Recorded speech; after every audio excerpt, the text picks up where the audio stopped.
এই গৌর হরি কে কি বলবো একটু, কারণ আগামী দিন লীলা, এইটাও তো লীলা চলছে নাকি, লীলা বলছি কি না, শাস্ত্রের বাইরে কি আমি কোনো কথা বলছি? আমার কথা বলছি, আমার নামটা পর্যন্ত বলেছি, তাহলে কার কথা বলছি? ভগবানের কথা। অর্থাৎ আমার কথা ব্যক্ত করার জন্য ভগবান এখানে আমাকে পাঠায়নি, পাঠিয়েছে কার কথা? তার কথা ব্যক্ত করার জন্য। যদি কোনো কেউ আমার মতো মূর্খ যদি ভাবে যে আমি বুঝি ভগবানের কথা ব্যক্ত করব, মিথ্যা, ভুল হচ্ছে। অর্থাৎ আমি ব্যক্ত করার কিছু নয়, যদি ভগবান করুণা করে তার কথাই পাপ মুখে কিছু বলায়। তা আজকে আমার এই গৌর প্রেমীর অবতার রাধা কৃষ্ণ দুই অঙ্গ এক অঙ্গ হয়ে এসেছে। তাহলে কেন আসলেন? যেমন আমি প্রায় আসরে এটা স্টেজেই একটা কথা বলে থাকি, আমাদের কত বড় পরম সৌভাগ্য। অনেক তার্কিক ব্যক্তি বলতে পারে, তো উনি যদি ভগবান হবেন তাহলে উনি হরিনাম করবে কেন? কে? উনি নিজেই তো ভগবান, তাহলে উনি আবার নাম করছে কেন? কি আছে না বাবা, এরকম লোক আছে কি না? আজকে জেনে যাক, যারা এরকম প্রশ্ন করেন, এইরকম যদি কারো মনের ভিতর প্রশ্ন থাকে, তারা আজকে ভালো করে জেনে যাক। বাবা তুমি যখন ছোট ছিলে না, তোমার বাবাকে চিনতে না, তাই তোমার বাবাকে চিনাবার জন্য তোমার মা একটা অভ্যাসস্ত করেছিল। কি করেছিল জানো? তুমি যখন কান্না করছো না, ওই খোকা মা করেছে কি জানো, ওই পথের দিকে তাকিয়ে খোকাকে নাচাচ্ছে, বলছে খোকা কেঁদো না, ওই যে বাবা আসতেছে, ওই যে বাবা আসতেছে। আচ্ছা বাবা কার? আই বাবা কার? কে? খোকার মায়ের না খোকার? তো বাবা বলছে কে? খোকার মা। কি বলছে? খোকা কেঁদো না, ওই যে বাবা আসতেছে। তাহলে কি নিজে স্ত্রী স্বামীকে বাবা বলে যেমন সন্তানকে পিতৃ পরিচয় শিখিয়ে দেয়, দেয় কি না? ওই দুই একটাই ভাবছে যে আমার মা এ বলে নাই, কতবার তোমার বাবারে বাবা কইছে তা তুমি জানো না, কতবার। কি মিথ্যা? আচ্ছা এইদিকে আবার দেখুন, খোকার মা ঘাটে গেছে, বাবার কাছে রেখে গেছে। বাবা এখন খোকা তো কান্না করছে, বাবা খোকা কেঁদো না, ওই যে মা আসছি, বলে কি না? আচ্ছা মা কার? ওই খোকার বাবার না খোকার? খোকার।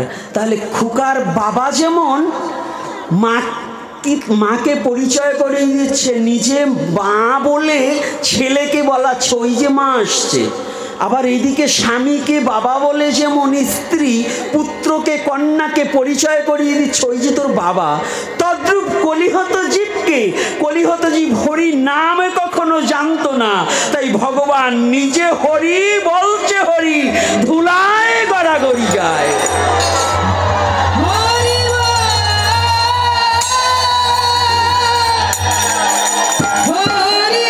দর্শনগুলো বুঝতে হবে,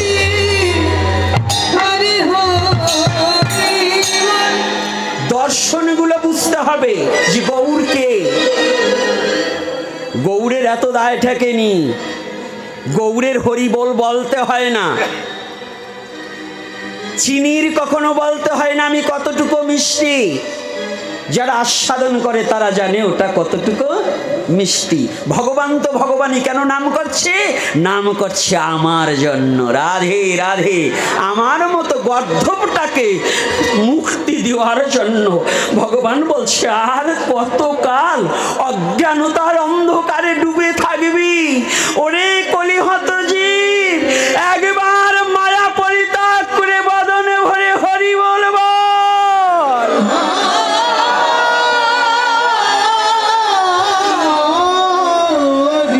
তোরা হরি নাম কর, তোরা একবার হরি নাম কর। নাম করলেই, নাম করলেই তোদের মুক্তি হবে, নাম করলেই তোদের মুক্তি হবে। তা আজকে আবার একটু যাই, কয়টা বাজে আমি দেখি, আমার আবার হুঁশ থাকে না।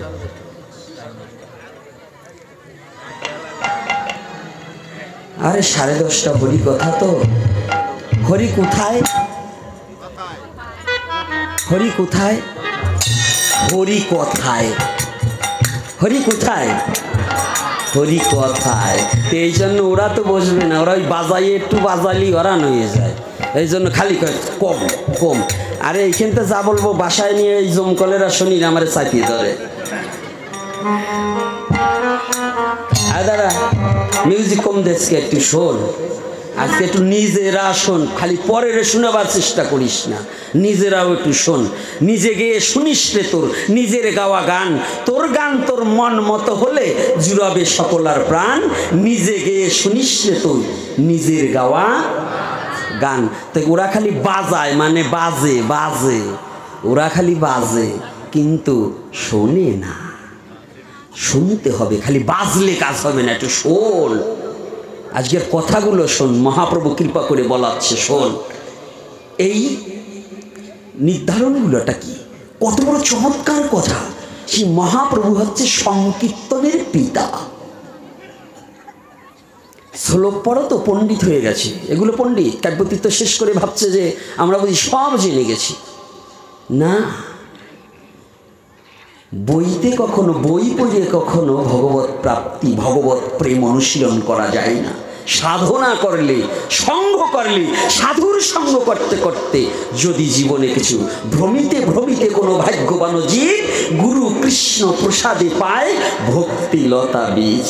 তো ভ্রমিতে ভ্রমিতে মানে কি, টাকা আছে গাড়িতে করে খালি ঘুরে বেড়াবা না, সাধু সঙ্গ করিতে করিতে যদি কোনো দিন কোনো পরম বৈষ্ণবের চরণধূলি তোমার শিরে পড়ে, সেদিন শত জন্মের পাপ মুক্ত হয়ে কৃষ্ণ প্রেম স্ফুরিবে তোমার হৃদয় মাঝারে।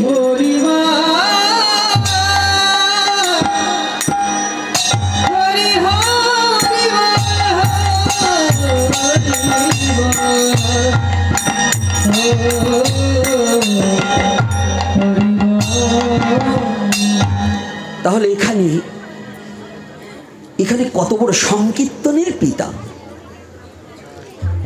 পিতা মানে কি বাবা, সংকীর্তনের বাবা। সে কে?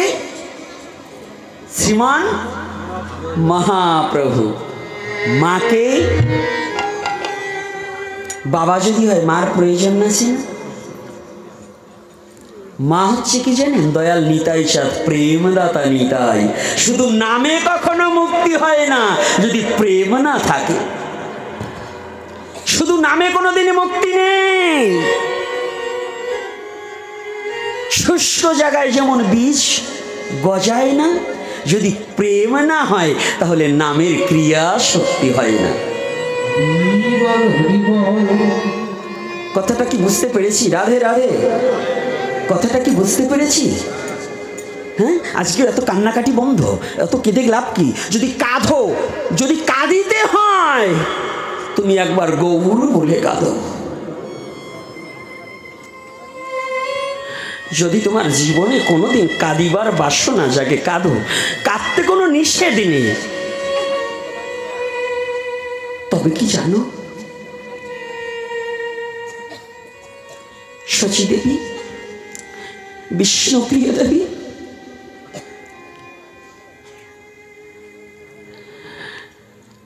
বিষ্ণুপ্রিয়া দেবী মহাপ্রভু চলে যাচ্ছে। রাধারানীর চেয়ে বিরহ বিষ্ণুপ্রিয়া দেবীর বেশি ছিল।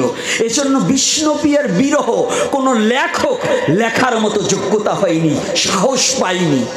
রাধার বিরহ তবু লেখালেখি হয়েছে, কিন্তু বিষ্ণুপ্রিয়া দেবীর বিরহ লেখার মতো কোনো সাধক ভয়ে সংকুচিত হয়ে হাত থেকে বারংবার ব্রজের কুঞ্জদাস বাবাজি মহারাজ, উনি বিষ্ণুপ্রিয়া সম্বন্ধে লিখতে গিয়ে বারংবার হাত থেকে কলম কাঁপতে কাঁপতে পড়ে গিয়েছে।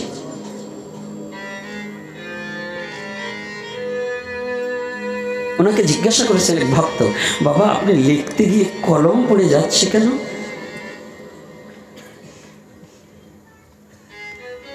দুটি চোখের জল ছেড়ে দিয়ে বলছি, বাবাটি আমি যে মা বিষ্ণুপ্রিয়ার সম্বন্ধে কিছু লিখতে পারছি না। আমার অঙ্গ যেন অবশ হয়ে আসছে। আমি যেন বিষ্ণুপ্রিয়া ভাবিতেই যেন আমার দেহটা বধির হয়ে যায়। কোনো শক্তি থাকে না। একটু ভাবুন তো ওমা, একটিবার ভাবুন বিষ্ণুপ্রিয় তত্ত্বটা কত বড় কঠিন, কত বড় বিরহ। শ্রীমতী রাধারানী জানে 100 বছর পর হলেও আবার কৃষ্ণ ফিরে আসবে। জানে না বাবা? আপনি দেখুন রাধারানীর বিলাপ কুসুমাঞ্জলি নামক গ্রন্থ, আপনি অন্যান্য বিরহগুলো দেখবেন, জানে তুমি আসবে, সমস্ত কিছু জানে। তথাপিও রাধারানী দশম দশায় নিজেকে ওই ভূমি শয়নে পড়েছিল। শ্বাস বহিছে কি না বহিছে অনেকে তুলনা ধরলে জানত না। মরমিয়া সখী যারা, তারাই একমাত্র জেনেছিল যে রাধারানী বেঁচে আছে, আর বাহ্যিক জগতের সবাই জানে রাধারানী মারা গিয়েছে।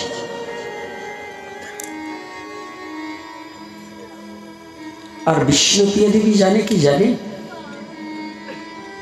যে জীবনে যে একবার সন্ন্যাস নিয়ে চলে যায় আর কোনোদিন সে ফিরে আসে।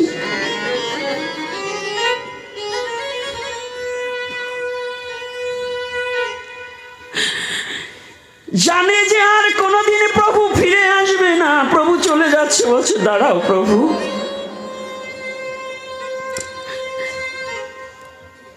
বিষ্ণুপ্রিয়া দেবী কাঁদছে, চোখের জল। প্রভু বলছে প্রিয়ে তুমি কাঁদছো, তুমি যদি বলো আমি যাব না সন্ন্যাসে, আমার কোনো দুঃখ নেই। বলছে না প্রভু,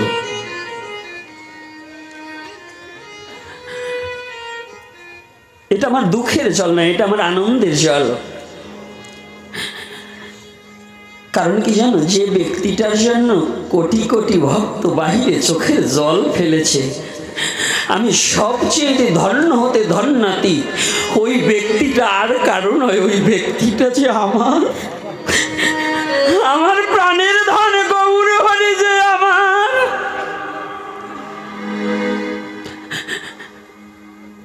যার জন্য কোটি কোটি ভক্ত কাঁদছে, ওই ব্যক্তিটা যে আমার। তুমি একটিবার দাঁড়াও প্রভু। জানো প্রভু,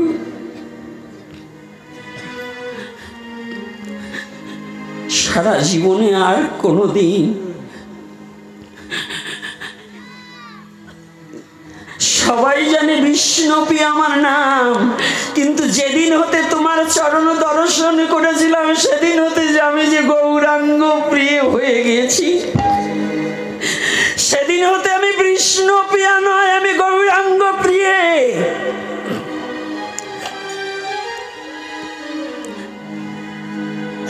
গৌর হে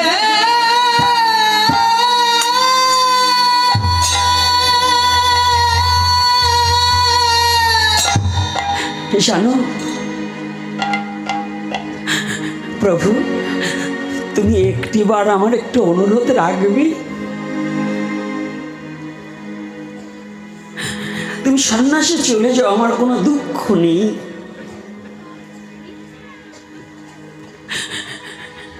তোমার ওই চরণের খরম দুখানা আমাকে দিয়ে যাও।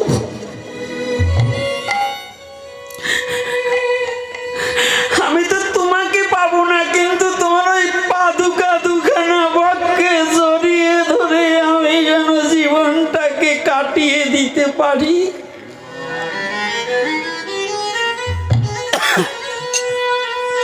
চাওয়াটা কি? আমি তোমাকে তো আর পাবো না, আমি যেন তোমার ওই পাদুকা দুখানা বক্ষে জড়িয়ে ধরে আমার জীবনটা কাটিয়ে দিতে পারি। আর একটা চাওয়া, তুমি একটু দাঁড়াও প্রভু।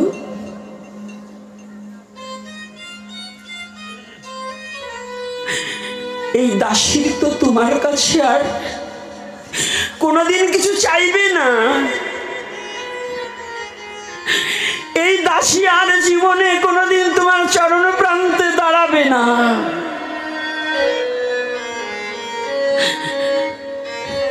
শেষবারের মতো তুমি একটিবার দাঁড়াও, আমি শেষবারের মতো একটিবার ভুল অন্তিত হয়ে তোমার রাতুল চরণে আমি একটিবার প্রণাম করব।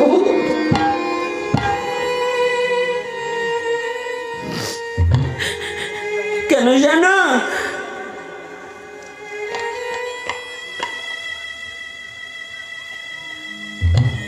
আমি জানি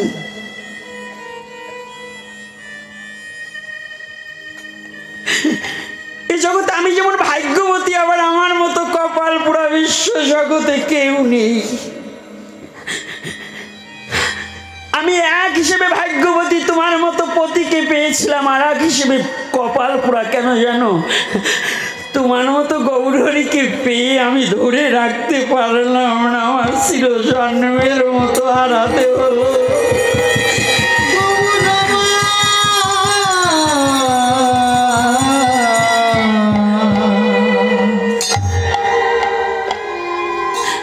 আমার চিরজন্মের মতো তোমাকে হারাতে হলো।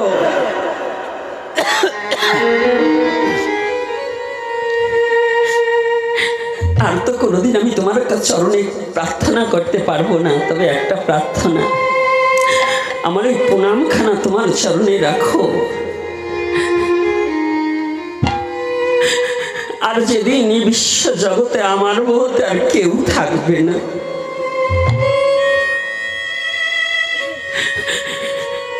যেদিন এই মায়ার জগতের মায়াকে পরিত্যাগ করে আমারও যেদিন যাওয়ার সময় আসবে, গৌরহরি তুমি আমার একটা কথা দিও।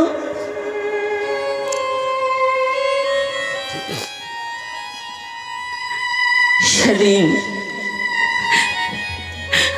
আমি আর তোমার কাছে কিছু চাহিব না, চাহিব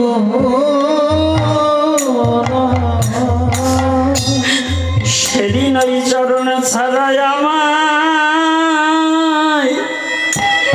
করো না, সেদিন ওই চরণ ছাড়া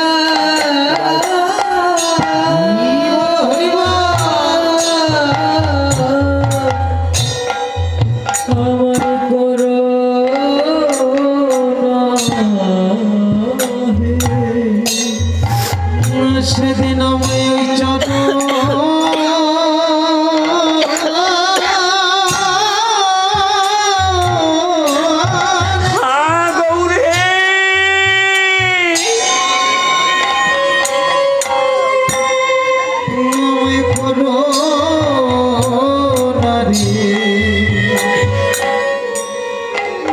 ওরে যেদিন আমার বলতে কেউ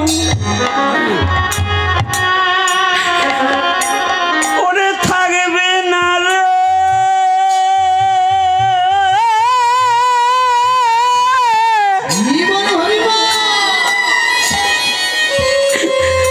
ওরে সেদিন চরণ ছাড়াই আমায় গৌরহরি করো না রে, যেদিন আমার বলতে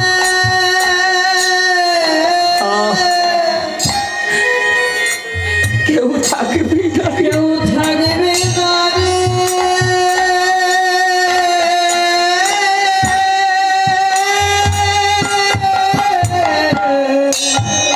সেদিন চরণ ছাড়াই আমায়,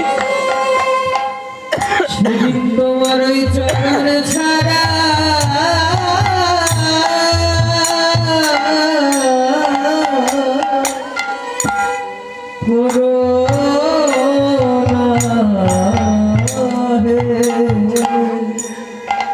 যেদিন আমার বলবে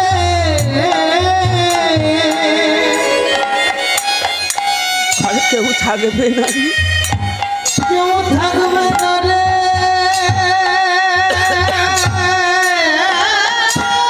বেশ গৌরী হে,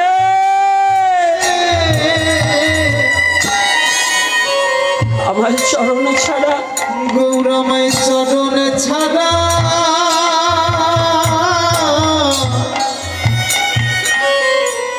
আমায় করো না রে, বলো তুমি বিনে আমার আর জগতে কে ভাই আছে,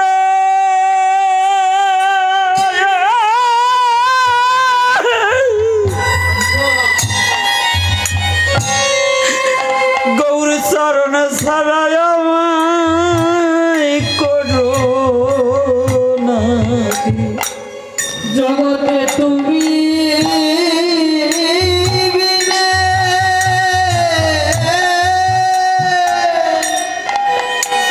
আর কে ভাই আছে? আমার কে আছে?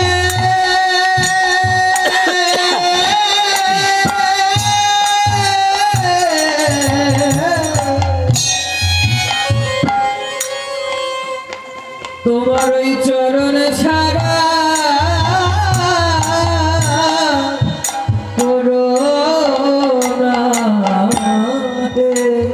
জগতে তুমি বিনে, জগতে তুমি বিনে ওরে আমার আর কে ভাই আছে? আর কে ভাই আছে? হ্যাঁ হ্যাঁ, কে আছে?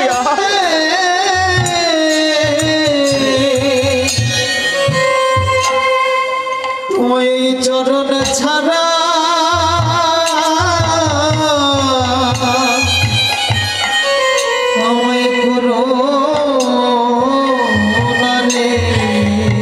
এটা শুধু বিষ্ণুপ্রিয়া দেবীর কথা নয়,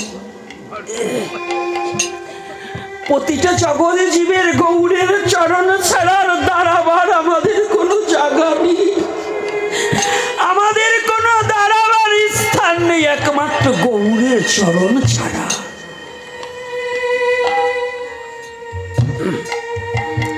বিষ্ণুপ্রিয়া দেবী বলছে, প্রভু তুমি ছাড়া তো আমার জগতে আর কেউ নেই।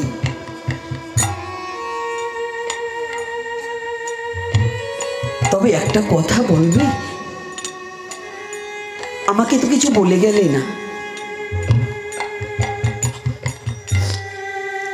মহাপ্রভু বললেন, প্রিয়ে তুমি মধুমাখা কৃষ্ণ নাম করো, বলো হরে কৃষ্ণ কৃষ্ণ কৃষ্ণ হরে হরে, হরে রাম রাম রাম হরে হরে, হরে কৃষ্ণ কৃষ্ণ কৃষ্ণ হরে হরে, হরে রাম রাম রাম হরে হরে। আমি ওটা পারবো না, আমি তোমার ও নাম ঠাম আমি পারবো না। বলছে কেন? বলছে আমি একমাত্র জানি গৌরের চরণ দুখানি, আমি গৌরাঙ্গ না ভিন্ন, আমি অন্য কোনো নাম করিব না।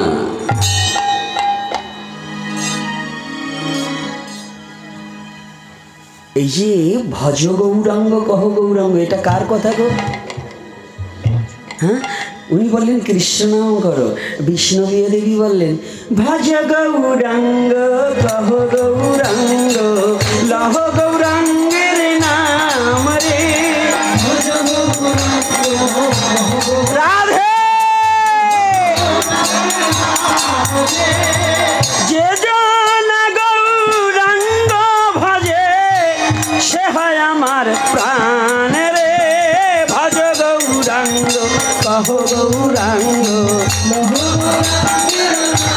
যে জন গৌরাঙ্গ ভজে। এই যে কথাটা কার কথা? যে জনা গৌরাঙ্গ ভজে সে হয় আমার।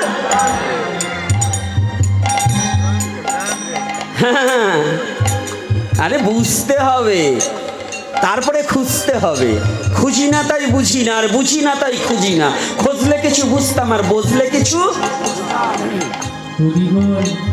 আজকাল সনাতনীরা বহু অবতারের চাপে মূল বাবার নামই ভুলে গেছে, কারণ অতিরিক্ত ভালোবাসার চোটে ওই এক মাতাল না, একটু রসের কথা না বলে আর পারছি না, বলবো এর মনে আসিয়ে গেছে। ভাগবত হচ্ছে নবরসের কথা, নব মানে নূতন, নব মানে নয়। নূতন কথাও বলতে হবে, আবার রসের কথাও বলতে হবে, নবরস। আজকাল আমাদের সাধুরে তো পঞ্চরসের কথা কইয়ে গ্রামডারে যা শেষ করছে রে, কি আছে না? কিন্তু রস কয় প্রকার জানে তো ঠিক মতো? 12 প্রকার রস। খালি 5 টাকা আর 7টার কথা বলো না, মানে ওনাগো যেটা জুইতে ওই দিয়ে বলে, আর কয়টা বলে না। কি এরকম আছে কি না? এই বেবিচারি অনেক আছে। তো এইবার শুনুন, না বলি আর পারছি না, বলবো। ওই এক মাতাল, মাতাল চেনেন তো? আমাদের সনাতন ধর্মে কিন্তু আবার মাতাল বেশি, অন্য ধর্মের চেয়ে আমাকে ধর্মে বেশি, তাই না? আমাদের ধর্মে তিননাথের মেলা দিলে সাধু যা খুঁজিয়ে পাওয়া যায়, আবার যদি অন্য দিন ডাক দেন তা তালাশ করিয়ে পাবেন না। কি এরকম আছে কি না? নামযজ্ঞের আসরেও নাকি এবার আজকাল এই যে বিভিন্ন জায়গায় যাই তো দেখি ওই পাশে এবার উনাগোর জন্য 5,000 টাকার 10,000 টাকার গাঁজা বরাদ্দ লাগে। কি এরকম আছে না? গাঁজা খাতি খাতি পাশাটা মরিয়ে নারকেলের আশার মতো শুকিয়ে গেছে, উনি এবার সাধু হয়েছে। ওরে সাধু রে! ওর কাছে যদি জিজ্ঞাসা করি তোর বাড়িতে বউ কেমন আছে, কয় তা জানি না, বাইরে এসি 1 মাস ধরে। তা গাঁজা খাচ্ছিস কেন হারামজাদা? গাঁজা খাবি সে, সিদ্ধি খাবি সে, বুদ্ধি হবে তোর। এই জায়গা বসে ডাকা কি আসছে তাই বলে দিবি। ওর জন্য গাঁজা প্রশস্ত, সিদ্ধি প্রশস্ত। আর ওই যে জিডায় খালি তিননাথের মেলার যাই খাইয়ে উল্লু জুল্লু করে, ওটার জন্য চলার বাড়ি ছাড়া আর কিছু জুটে না। তাই রাগ করবেন না। তাই এক মাতাল মদ খাইছে কায়তা করে, তাই পথের ধারে বসে, মানে খালি বরে একটু গাঁজা হয়, একটু রাজা রাজা, তাই না? হ্যাঁ, একটু মজা মজা পায়। তো ওই হারামজাদা বসে রয়েছে। তো একজন এসে জিজ্ঞাসা করছে, কি এই খোকা, কি এই আবার ওই দলের লোক আছে নাকি? যাবার সময় আমার মারবে না তো? এই জায়গার লোক ভালো? আরে এত ভালো ভালো না, চাদরা ভালো, কিন্তু এত চাদরা এক জায়গা ভালো না। বাবু যে নাই তা না, কি আছে না বাবা? ওরা কি বলবে? আমি কিছু টের পাই না, গন্ধ পাই না, না নাক নাই। এখন ওই মাতালের জিজ্ঞাসা করছে, ও তো এর রাজা রাজা ভাব দেয়াচ্ছে। এখন একজন ডাকি বলছে, এই খোকা, কি তোর বাবার নাম কি? ও খানিকটা ভাবতেছে আমি কি বলি। তাই বলার পরে আমি ঠকবো না জেতবো। জিজ্ঞাসা করছে বাবার নাম, ও ভাবতেছে আমি ঠকবো না জেতবো। তাই খানিকটা কথা খানিক পরে এটা বলিয়ে দিছে। যা বলছে তো বলছে, ও আর ওইখানে বলে নাই, ওই বলেই ও দৌড় মারছে। তা বাড়ি দিয়ে বলতেছে, বউরে ডাকছে, দিকায় কি আজকে জিতে গেছি, জম্বে জেতা যেচ্ছে। বলছে কি যেচ্ছ? এই আজকে এত তোমার আনন্দ লাগতেছে কেন? আজকে জিতে গেছি। বলছে কেন? আজকে আমার কাছে পথে জিজ্ঞাসা করছে বাবার নাম, আমি বলে দিছি ভগ্নিপতির নাম। তো জম্বে জেতা যাচ্ছে না, বাবার নামের জায়গায় ভগ্নিপতির নাম বসাইছে। তাই কলির যুগে জন্মগ্রহণ করে নিতাই গৌরকে না চিনে যারা এদিক ওদিক দৌড়ি করে, যারা নাচানাচি করে, ওরা ওই সেই বাবার নামের জায়গায় ভগ্নিপতির নাম বলা। টের পান না? কথাটা একটু বুঝলেন? আমার চিকন মাইন্ডে একটু বসছেন? হ্যাঁ, যারা ওই কলির যুগে জন্মগ্রহণ করে, বাংলার মাটিতে জন্মগ্রহণ করে, আমার নিতাই গৌরকে অবমাননা করে, নিতাই গৌরকে মানতে চায় না, তারা ওই বাবার নামের জায়গায় যেমন ভগ্নিপতির নাম বলছে, ওই মাতাল তদ্রূপ কলির যুগে জন্মগ্রহণ করে নিতাই গৌরকে পরিত্যাগ করে ভজন করে যারা, বাবার নামের জায়গায় ভগ্নিপতির নাম বলে তারা। কি কষ্ট ঠেকতেছি নাকি? হ্যাঁ, কষ্ট ঠেকতেছে, একটু কড়া লাগছে না? লিকার কড়া হয়ে গেছে নাকি? চাই আমার এই পুরামুখে বানরের মুখ দেখলে ওই কড়া কথা একটু শুনতে হবে, মাঝে মাঝে একটু না চেঁচা দিলে হবে না। কারণ ওই আমি বিল্লুমঙ্গল বাবার মতো অত মিষ্টি ভাষায় কথা বলতে পারি না। কারণ এই দোষটা হচ্ছে এইগুলোর দোষ। এই যে এই পাশেরটা কি, এ পাশে দোষ নাই। কারণ কি জানেন, এরা হইলো কিপটা আর ওরা হইলো ভুল করছে। এর কারণ মানুষের বাচ্চা কাচ্চা হইলে পরে একটু মধু দেয় মুখে, যাতে মধুর মতো কথা বলে। আর আমি যে সময় হয়েছি সেই সময় নাকি ওরা মধু দেয় না, নিম পাতা দেয়, এই জন্য তিতে তিতে কথা বেড়ে যাচ্ছে। এই দোষটা কি আমার না মাদের? ও মা, কাদের মা? এইবার বোঝো যাই ঠেলা সামলা।